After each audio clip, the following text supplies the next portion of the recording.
அந்த கௌரவங்கிற விஷயத்திலையும் மரியாதைங்கிற விஷயத்திலையும் இவர்கள் மன அழுத்தத்திற்கு அதிகம் ஆட்படப்படுவார்கள். நிறைவேறாத ஆசைகளை கொடுத்து இவர்களை மன அழுத்தத்துக்கு அந்த ஆசை ஃபினிஷே ஆகாது, ஆனால் அந்த ஆசை மனசுக்குள்ளே வந்துடும். அந்த ஆசை வந்ததுக்கப்புறம் அதுக்கப்புறம் நடக்குங்கிற ஒரு நிதர்சனமான நம்பிக்கை உள்ளே வந்துடும். அந்த நிதர்சன நம்பிக்கைத்தின் மேலே பேராசை வரும். அந்த ஆசை பேராசையாக மாறும்.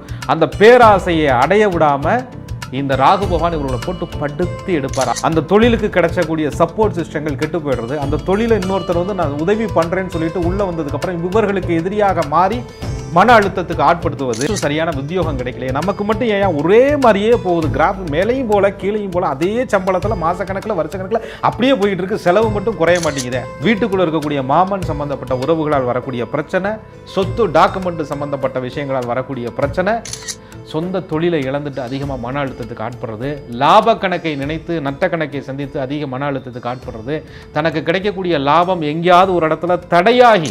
வெளிநாட்டுக்கு போயும் உங்களுக்கு மன அழுத்தம் இருக்கா சார்? நிச்சயமாங்க, வெளிநாடு போனதே மன அழுத்தம் தான்.